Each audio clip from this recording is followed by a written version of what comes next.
Halo teman-teman, Assalamualaikum warahmatullahi wabarakatuh. Ketemu lagi dengan saya Muhyiddin di channel Obrolan Onyeng ya.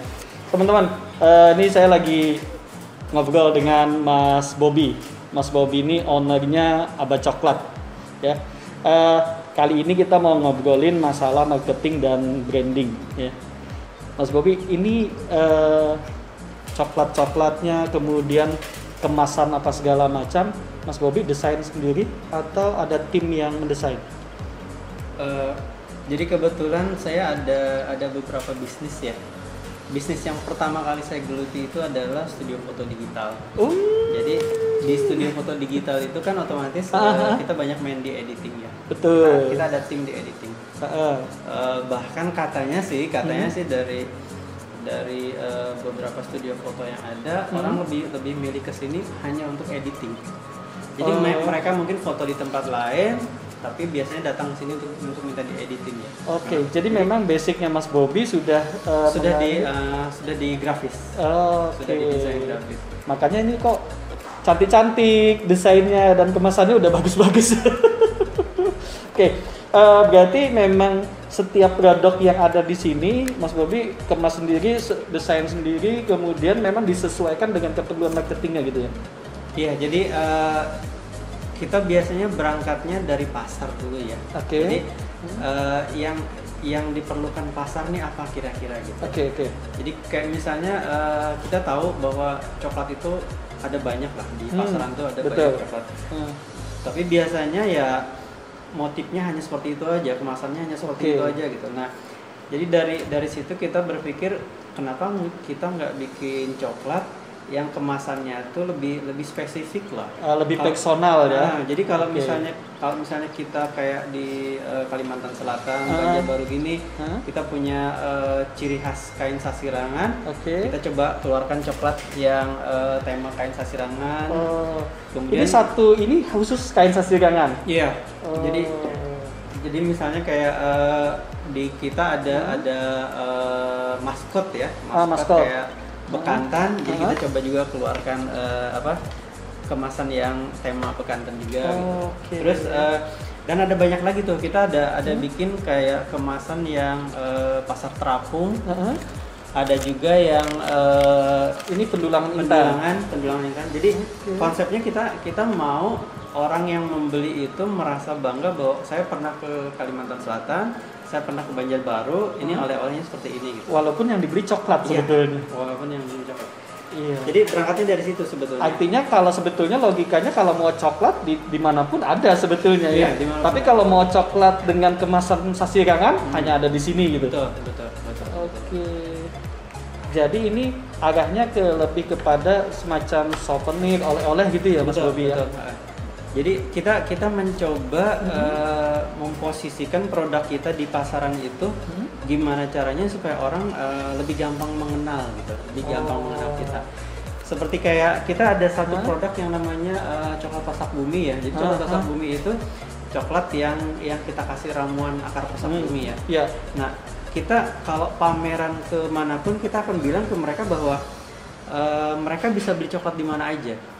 Tapi coklat yang mengandung pasak bumi itu hanya ada di Banjarbaru, Kalimantan Selatan gitu. Jadi itu sebuah positioning ya, bahwa kita sudah punya ciri khas sendiri bahwa coklat dari kita tuh seperti itu. Padahal sebetulnya pasak bumi sendiri tidak hanya di Banjarbaru ya. Tumbuhan dasarnya sebetulnya justru di Kalimantan Tengah ada. Kalimantan Tengah gitu ya. Kalimantan Tengah ada. Tapi kalau mau coklat pasak bumi hanya ada di Banjarbaru. Dan itu memang positioning itu yang terus dipertahankan, diangkat gitu ya. Jadi kita harus selalu bisa melihat peluang ya. Jadi ketika di pasaran ini ada celah kosong yang bisa kita masukin. Nah, di situ kita sebaiknya membuat produknya seperti itu. Mas Bobby boleh kasih bocoran nggak? Sebetulnya untuk kemasan-kemasan misalkan contoh kayak Pokis gitu ya, itu udah sangat bagus. Kemudian kayak Blako ini kemasannya juga sudah kotak sangat bagus gitu ya. Mas Bobby cetakan dalam jumlah yang banyak. Untuk tahap awal sebetulnya tidak perlu banyak ya, perlu banyak. Jadi dengan kemajuan teknologi sekarang, kemajuan termasuk di dalamnya alat-alat cetak ya. Jadi sekarang alat-alat cetak tuh sudah sedemikian banyak, sedemikian murah juga. Jadi kita sebetulnya bisa membuat kemasan itu yang tidak harus dalam jumlah banyak. Apalagi terutama untuk kayak produk baru gitu kan kita harus nyoba-nyoba dulu ya. Betul. Jadi, nah dengan adanya internet ini jadi semakin lebih luas lagi nih, lebih luas lagi. Di luar sana itu ada orang yang menawarkan jasa desain.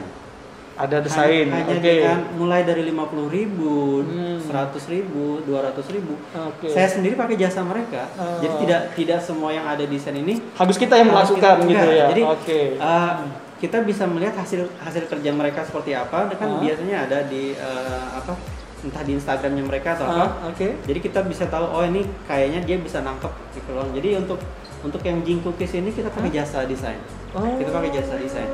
Jadi iya udah keren banget Mas, ini kayak udah produk yang apa namanya? Memang sudah produk yang banyak asal gitu ya. Jadi ada yang jasa, ada yang bergerak di bidang jasa desain, kemudian ada juga yang bergerak di bidang percetakan si kemasan. Nah percetakan kemasan itu tidak hanya skala industri yang besar yang itu, tapi dengan skala rumahan bisa gitu. Jadi kayak bikin kotak-kotak seperti ini kan sebetulnya bisa dibikin dari printer laser biasa aja ya.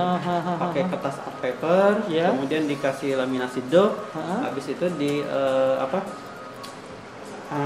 setelah dicetak baru kita takuk gitu ya biasanya. Nah itu ada juga. Jadi kita bisa pesan dengan jumlah yang 50 pieces bisa. Nggak mesti banyak gitu ya? Bisa gitu. Jadi bagi kita yang UKM ini bisa lebih leluasa. Betul. Kan kita tidak harus mencetak dalam jumlah banyak dulu. Iya kalau laku, kalau enggak kan gimana gitu. Iya, jadi gitu ya teman-teman. Jadi jangan khawatir bahwa ini kan pertanyaannya saya nggak bisa desain. Padahal banyak yang menerima jasa desain. Saya nggak punya uang banyak untuk mencetak jumlah banyak. Padahal mestinya cetak nggak banyak pun bisa sebetulnya. Jadi jangan takut teman-teman ketika kita membuat sebuah produk. Kemasannya jangan asal-asalan deh ya. Jangan asal udah beli mungkin kotak yang putih polos gitu dikasih stiker, hanya stiker gitu ya cukup.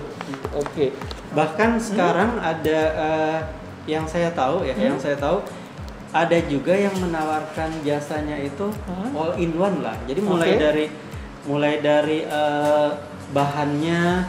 Jadi nanti mereka akan kasih tahu oh ini untuk produk Bapak Ibu cocoknya bahannya pakai ini. Oh bisa konsultasi? Ada konsultasinya ada gitu. Jadi sebagai UKM sekarang tidak perlu lagi sibuk memikirkan semuanya gitu, nggak usah. Oh jadi gitu Mas ya. Jadi ada bisa untuk semacam bisa konsultasi kita ya? Ada. Jadi itu rasanya semacam rumah kemasan ya. Istilahnya rumah kemasan. Kalau di Jawa ada namanya rumah besar kemasan. Itu juga mereka punya tim. Jadi yang membantu kita memikirkan gimana caranya untuk memasarkan produk yang kita buat ini. Jadi Bapak Ibu cuma bisa fokus memproduksi. Nanti untuk pengemasannya sampai dengan memikirkan marketingnya nanti seperti apa, menjualnya seperti apa, mereka bisa bantu. Oh gitu. Itu lebih mudah lagi. Iya. Oke, sekarang ini khusus untuk produknya Mas Bobi ya. Ini kan saya lihat kalau di sini ada yang besar nih, ada yang kecil. Yang 25 gram, ada yang 100 gram gitu. Kenapa Mas? Ada yang kecil, ada yang besar. Jadi target kita sebetulnya kita pingin orang membelinya yang besar ini. Yang kemasan 100 gram ini. Kenapa mesti targetnya ini Mas? 100 gram ini? Karena kemasan yang ini kita melihat levelnya bisa level global ya. Kalau yang seperti ini. Jadi kita lebih percaya diri lah kalau tampil dengan kemasan seperti ini, menjualnya juga lebih percaya diri gitu. Cuma karena dengan kemasan seperti ini itu harga jualnya kan tinggi. Untuk yang ukuran ini aja kita harga jualnya 35.000. Nah, kalau saya sebagai customer melihat produk baru harganya 35.000, saya akan berpikir dulu. Masih berpikir ya, ini apa gitu ya? Enak atau enggak gitu. Terus kalau nggak enak berarti saya rugi dong. Nah akhirnya kita coba bikin yang kemasan kecil dulu. Kita coba bikin kemasan yang kecil dulu. Ini yang 25 gram. Harganya cuma 10.000 aja. Jadi dengan harapan begitu orang sudah mencoba, kan kalau dengan 10.000 rasanya orang mau aja mencoba. Oh, ini ada produk baru gitu. Apalagi misalnya tahu, oh ini keluarannya Aba Coklat, aku tahu Aba Coklat kan gitu ya. Jadi mereka berani mencoba. Nah nanti kalau sudah mereka suka, insya Allah mereka pasti akan beli yang lebih banyak. Karena kalau secara matematika hitungannya lebih murah yang besar ini. Mas, ini kalau pesan misalkan yang besar begini, ini kan udah bagus banget, ini udah kualitas kayak pabrikan gitu ya? Iya. Mas Bobby bikinnya banyak? Ini enggak, saya bikin per 100. Bisa ya? Jadi per 100 ada dia orang Jakarta sih, dia bikin kemasan per 100 masih bisa dilayani. Artinya kalau teman-teman mau hanya coba 100 dulu gitu ya? Bisa. Udah bisa gitu. Nah teman-teman, ini solusi loh ya, artinya kalau kita biasanya, waduh saya harus bikin 1000 dengan harga sekian, mahal banget gitu ya. Karena saya belum tahu ini produknya laku apa enggak gitu kan. Tapi kalau yang kecilan kayaknya buat sendiri Mas Bobby. Kalau yang ini ya kita bikin sendiri, jadi ongkos produksinya bisa ditekan lebih murah. Tapi ini udah aluminium foil juga loh teman-teman. Artinya secara kemasan gitu ya, ini udah standar lah ya. Udah bagus banget kok, udah halus, Tapi memang Mas Bobby punya alatnya untuk ini? Ada, untuk sealernya ada. Sealernya ada gitu ya? Sealer tuh ada dua macam sebetulnya, ada sealer yang hanya garis lurus saja, dan ada juga sealer yang lebar.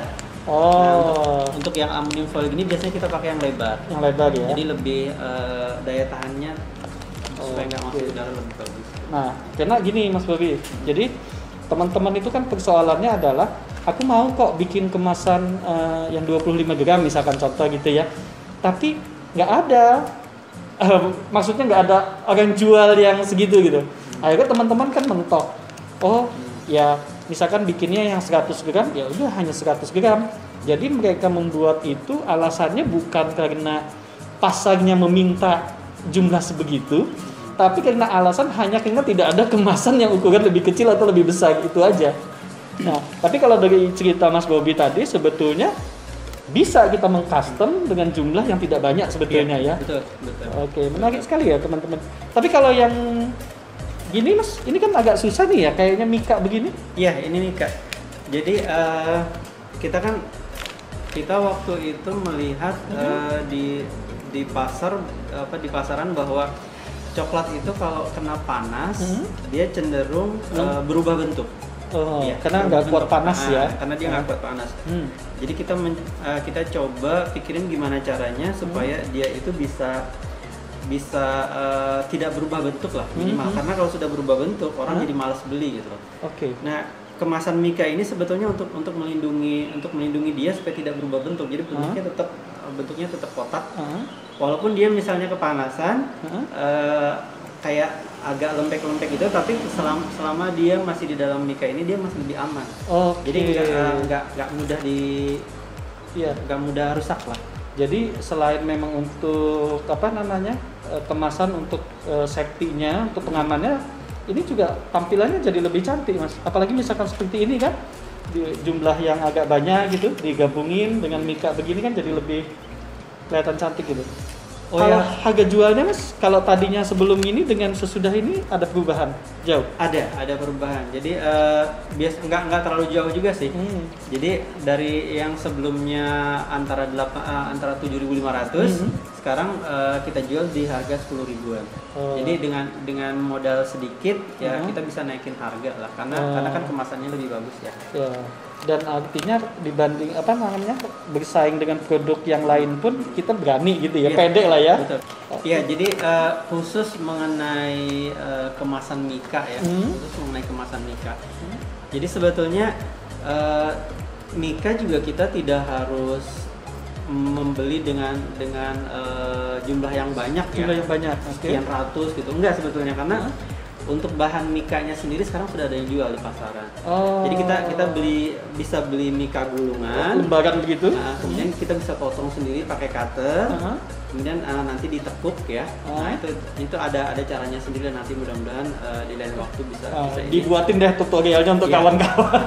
Jadi kita tekuk sendiri. Nah, kemudian kita kasih label dan lain-lainnya. Itu ada semua. Jadi kalau ya seperti saya saya bisa menerima coklat pesanan ya, entah dalam tema ulang tahun, entah dalam tema wedding, kalau perkawinan gitu. Jadi misalnya dalam bentuk paket, di dalamnya ada beberapa buah coklat. Otomatis tuh kemasannya tidak akan ada dijual di luar kan. Jadi saya nggak bisa nyari di luar. Akhirnya kita bikin sendiri gitu. Nah, jadi dengan kita beli mikanya, kita ukur, kita potong, kita tepuk, kita lem juga. Nanti lemnya juga ada khusus yang untuk mikanya itu.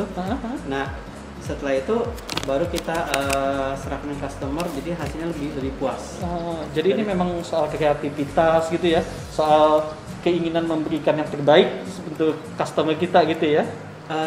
Intinya sebetulnya di keinginan kita ya, keinginan kita untuk memberikan yang terbaik kepada customer. Betul. Jadi pada saat kita berhadapan dengan customer yang memiliki katakanlah permintaan khusus, itu nggak langsung ditolak dulu.